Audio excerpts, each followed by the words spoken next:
What is going on, Locks Mob, and welcome back to the Thursday edition of the Locks DFS NHL Breakdown. I am your host, Narang. For those of you who are new here, welcome. For those of you who are returning, welcome back. It was a great night yesterday. We crushed it, man. We had our locks were just a few of them. Mark Giordano was a lock. He had a goal and 2 assists. Johnny Gaudreau on the same team. He was a lock. He had a goal and 2 assists. Brandon Montour, he was on the cheat sheet. He had a goal. He had a 3-point night as well, I believe. It was just an awesome night all around. Colin Miller had an assist. Marchessault had a goal. All these guys on the cheat sheet went off. Even our value. I mean, we had James Van Riemsdyk as a lock on DraftKings. He scored a goal at 3.8K, and then our other value, Derek Brassard, at 3.6K, put up 1.5. So definitely a serviceable game from both those guys. I mean, especially Van Riemsdyk. So it was an awesome day. Members were doing great all over. This system's been awesome, man. I mean, I was a little bit like, man, I hope these guys can make good NHL teams. I know NHL is not that popular of a sport. The research is a little bit harder to do, but I've been blown away by the teams you guys have been making based off of my cheat sheets, based off of my videos, and based off of your own research. You guys have been really coming up with some awesome teams, taking down a ton of money, and let's keep it rolling tonight. We got a way bigger slate tonight, double the size, 8 games, but it's a great slate. It's a really nice slate. So one of the games that sort of most attracted my attention when I was looking at this slate was this Florida-Minnesota game. Typically, Minnesota, like I talk about, is not a team that we want to target with offensive pieces, especially when they're at home because they're an even better defensive team at home. But like I talked about in the last video, the big news on Minnesota is that they are missing Mikko Koivu. He will miss another game for them today. It didn't affect them last game versus Montreal. They beat them 7-1. I talked about how I expected that game to be pretty high scoring. It was. I expected it to be because of both those teams. It ended up being just because of Minnesota. But the game prior to that versus Edmonton without Mikko Koivu, they did give up 7 goals. Mikko Koivu is their shutdown center when they get at home. This second line of Minnesota operates as the shutdown line. It's typically Koivu, Parise, and Niederreiter. And then they match up their stall line, which is their best line, up against the depth lines of the opposing team. Now their shutdown line features Charlie Coyle, who is not nearly as good of a center defensively. Charlie Coyle's a winger for the most part. I don't even think he plays center, but he's not nearly as good of a defensive center as Mikko Koivu, which puts Florida back in play. I think this game as well will also be a high-scoring game. What really makes this game interesting to me is Alexander Barkov at 5.8K. He's been a guy that we just jam in at home. Whenever he's been under 7K, we've just been jamming him in, and we've been eating because of that. Now he's on the road where he will... Typically, you wouldn't play Barkov on the road because he would be matched up. Since he's the top line of Florida, he'd be matched up against the top line, or the checking line, I should say, of the opposing team, which in this case would be, like I talked about, the Koivu line. Now that Koivu's out, Barkov should. I mean, even though Minnesota's still a good defensive team through and through, they're not really a team like Nashville that is just all 4 lines are solid defensively. You can still pick on Minnesota's depth lines, and I think Barkov's in a good spot to do that. Also, a little note on Florida. It seems like they're changing things up. They called up Anthony Greco from their minors. He's 2.5K. He's projected to skate on the second line with Dadonov. If he does do that, he's in play to skate around 15-16 minutes, and that will put him in play as well at 2.5K. And then on the other side of this Minnesota game, Eric Staal at 5.9K is too cheap for me. Minnesota is projected to score 3.4, now up to 3.7 goals. The total open is 6. It's risen to 6.5. There's a lot of juice on the over, and I agree with that. I think this game could be pretty high scoring.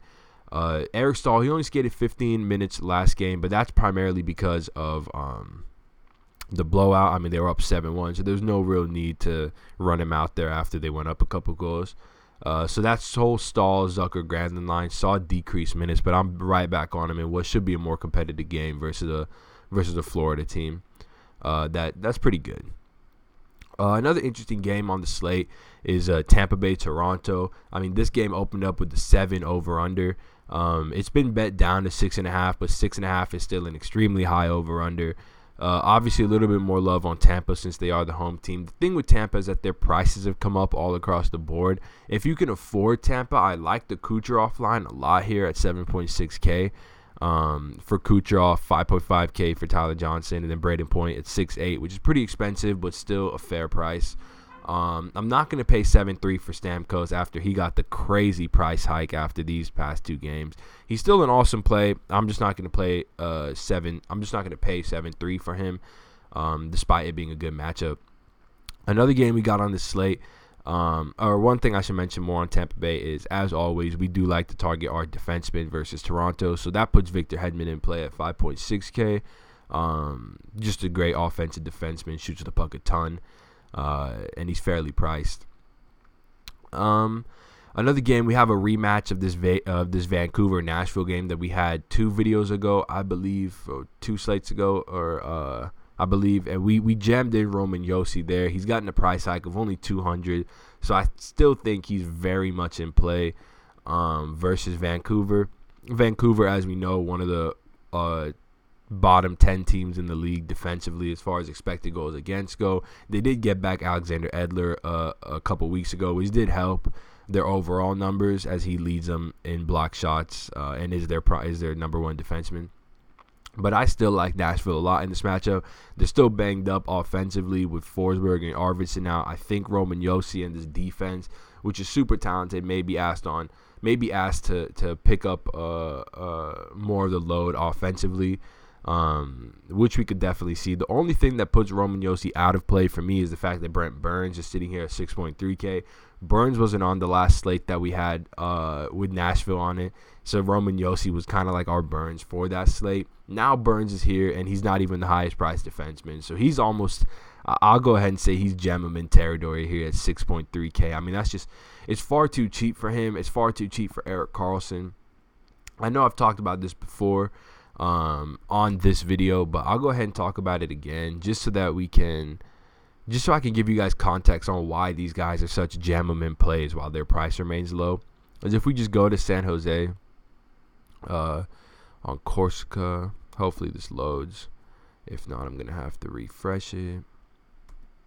All right, let's go ahead and refresh it.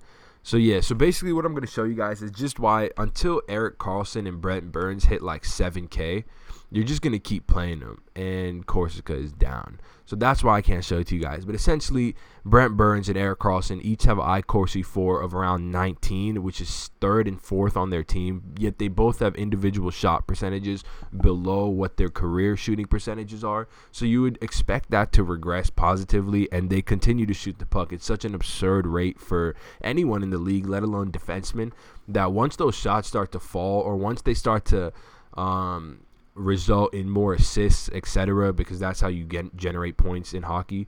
I mean, they're going to put up such smash games, like these crazy big 3-point games that just break slates if you have them. So I'm totally comfortable jamming in both these guys, and I think starting a team with these guys is as safe as it gets, and definitely gives you some crazy upside as well once their shots start going in. Winnipeg, another interesting team on this slate in a really, really good home matchup versus Edmonton. I think as far as Winnipeg goes, for me, you guys know where I stand on Winnipeg I typically play the cheaper of the two between Wheeler and Laine. In this case, that'd be Wheeler. Wheeler also is in my opinion, probably a better play because he does skate, 20-ish plus minutes. You'll see him around this range, the 20.6 range, while Patrick Laine typically won't hit that. He'll typically be a few minutes underneath that. So I'll go ahead and side with Blake Wheeler in this matchup, especially with the fact that he is cheaper. The guy you would pair him with, Nikolaj Ehlers, who is on the first line as well for Winnipeg, he is also 5.8K, so he's in play as well at this price point. One thing I should mention, I know I'm bouncing around, one thing I should mention on San Jose is that Dallas is on a back-to-back, traveling from Anaheim to San Jose, so just more reason to go in with your San Jose stacks. Moving on to winger a bit, we still have some underpriced guys here at winger. If I scroll down, Evander Kane, I know he's on San Jose as well, sitting at 5.6K, is extremely underpriced. You're getting one of the league's highest rate shooters, the highest rate shooter on San Jose. That's even with Brent Burns and Erik Karlsson. This guy has an iCourse 4 per 60 of over like 20. So Evander Kane, a smash play at 5.6K. As well as Jason Zucker, who is underpriced at 5.4K. I already talked about how much I like Minnesota's first line in this matchup, which is Zucker, Granlund, and Eric Staal. Zucker, the cheapest of the bunch, and probably just a bit too cheap. So I really like playing Zucker at 5.4K, and you can pair him with Eric Staal at 5.9K as well. I think that works out great. Lastly, one last thing that I'll talk about on this slate before I sign off is this Columbus-LA game. Initially, it looks like there's no value to be had here because it is an LA game. LA tends to make games kind of gross and slow-paced.